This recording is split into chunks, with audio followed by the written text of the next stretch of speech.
2023 ಅಧಿಕಾರಕ್ಕೆ ಬಂದ ಮೇಲೆ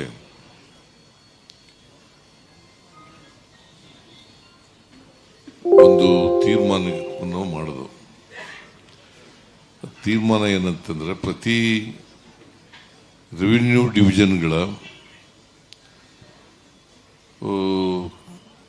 ಕೇಂದ್ರ ಅಥವಾ ಬೇರೆ ಸ್ಥಳಗಳಲ್ಲಿ ಸಚಿವ ಸಂಪುಟದ ಸಭೆಯನ್ನ ಮಾಡಬೇಕು ಅಂತೇಳಿ ತೀರ್ಮಾನ ಮಾಡೋದು. ಅದರಂತೆ ಈಗಾಗಲೇ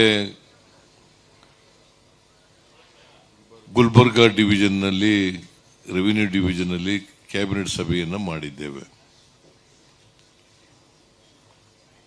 ಆಮೇಲೆ ಮೈಸೂರು ವಿಭಾಗದಲ್ಲಿ ಮಹದೇಶ್ವರನ ಬೆಟ್ಟದಲ್ಲಿ ಕ್ಯಾಬಿನೆಟ್ ಸಭೆಯನ್ನು ಮಾಡಿದ್ದೇವೆ. ಬೆಂಗಳೂರು ಡಿವಿಷನ್ನ ರೆವಿನ್ಯೂ ಡಿವಿಷನ್ನ ಕ್ಯಾಬಿನೆಟ್ ಸಭೆಯನ್ನು ನಂದಿ ಬೆಟ್ಟದಲ್ಲಿ ಮಾಡಿದ್ದೇವೆ. ಬೆಳಗಾವಿ ಡಿವಿಷನ್ನ ಕ್ಯಾಬಿನೆಟ್ ಸಭೆಯನ್ನು ಬಿಜಾಪುರದಲ್ಲಿ ಮಾಡಬೇಕು ಅಂತೇಳಿ ಈಗಾಗಲೇ ತೀರ್ಮಾನ ಮಾಡಿದ್ದೇವೆ. ಸೊ 4 ಡಿವಿಷನ್ಗಳಲ್ಲಿ ಕ್ಯಾಬಿನೆಟ್ ಸಭೆಗಳನ್ನು ಮಾಡ್ತಾ ಇದ್ದೀವಿ. ಅದರ ಜೊತೆಗೆ ರೆಗ್ಯುಲರ್ ಆಗಿ ಕ್ಯಾಬಿನೆಟ್ ಮೀಟಿಂಗ್ಗಳನ್ನು ಮಾಡ್ತೀವಿ. ಪ್ರತಿ ಗುರುವಾರ ನಾವು ಕ್ಯಾಬಿನೆಟ್ ಸಭೆಯನ್ನು ಮಾಡ್ತಕ್ಕಂಥದ್ದನ್ನು ಇಟ್ಕೊಂಡಿವಿ. ಇವತ್ತು ನಾಳೆ ಮಾಡೋಕ್ಕಾಗಲಿಲ್ಲ. ಯಾಕಂತಂದರೆ ನಮ್ಮ ಚಿಕ್ಕಬಳ್ಳಾಪುರದ ಜಿಲ್ಲಾ ಮಂತ್ರಿಗಳು ಫಾರಿನ್ಗೆ ಹೋಗ್ತಾ ಇರೋದ್ರಿಂದ ಇವತ್ತೇ ಮಾಡ್ತಾ ಇದ್ದೀವಿ. Mr. Sudhakar is going to America and Germany. America ಹೋಯ್ತಿ ಅಲ್ವಾ? America and Germany. ನಾನು ಅನುಮತಿ ಕೊಟ್ಟಿದ್ದೀನಿ, ಹೋಗಿದ್ ಬಾಪ ಅಂತ. ಸ್ಕಿಲ್ ಡಿಪಾರ್ಟ್ಮೆಂಟ್ ಇಂದ ಹೋಯ್ತಾ ಇರೋದು. ಇವತ್ತು ನಂದಿ ಬೆಟ್ಟದಲ್ಲಿ ಸಚಿವ ಸಂಪುಟದ ಸಭೆಯನ್ನು ಏರ್ಪಾಡು ಮಾಡಿದ್ದೀವಿ.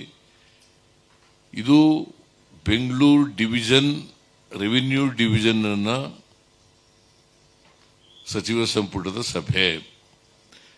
ಹೆಚ್ಚಾಗಿ 90%, ಮೋರ್ ದೆನ್ 90% ಬೆಂಗಳೂರು ಡಿವಿಷನ್ ಅನ್ನ ವಿಷಯಗಳನ್ನೇ ಚರ್ಚೆ ಮಾಡಿ ತೀರ್ಮಾನ ಮಾಡಿದ್ದೀವಿ.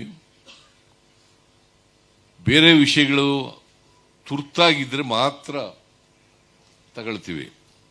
ಬೇರೆ ಜಿಲ್ಲೆಗಳದು ತುರ್ತು ವಿಷಯಗಳಿದ್ರೆ ಅಂಥ ವಿಷಯಗಳನ್ನು ಕೂಡ ತೀರ್ಮಾನ ಮಾಡ್ತಕ್ಕಂಥ ಕೆಲಸವನ್ನು ಮಾಡಿದ್ದೀವಿ.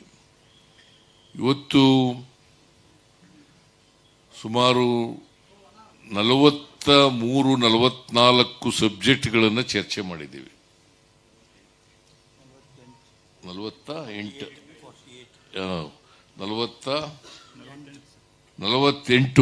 ಸಾರಿ, ನಾನು ಆಮೇಲೆ ಅಡಿಷನಲ್ ಸಬ್ಜೆಕ್ಟ್ಸ್ ಬಿಟ್ಬಿಟ್ಟಿದೆ. 48 ವಿಷಯಗಳನ್ನು ಚರ್ಚೆ ಮಾಡಿದ್ದೀವಿ. ಸುಮಾರು 3,400 ಕೋಟಿ 3,400 ಕೋಟಿ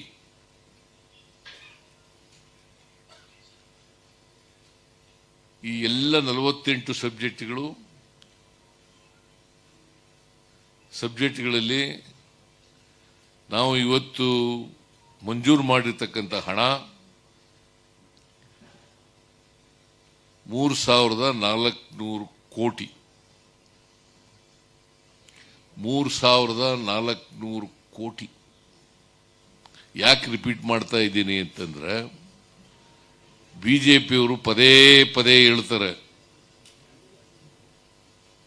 ಈ ಸರ್ಕಾರದಲ್ಲಿ ದುಡ್ಡಿಲ್ಲ ಅಂತೇಳಿ. ಅದಕ್ಕೆ ಇದನ್ನ ಒತ್ತಿ ಒತ್ತಿ ಒತ್ತಿ ಒತ್ತಿ ಹೇಳ್ತಾ ಇದ್ದೀನಿ. ನಿಮಗೆ ಮನದಟ್ಟಾದ್ರೆ ಸಾಕು. ಬಿಜೆಪಿಯವ್ರಿಗೆ ಮನದಟ್ಟಾಗ ಮಾಡಿಕೊಡ್ಬೇಕಾದಂತ ಅಗತ್ಯ ಇಲ್ಲ. ನಿಮಗೆ ಮನದಟ್ಟಾದ್ರೆ ಸಾಕು. ಸೊ 3,400 ಕೋಟಿ ಬೆಂಗಳೂರು ಡಿವಿಷನ್ ಒಂದಕ್ಕೇನೆ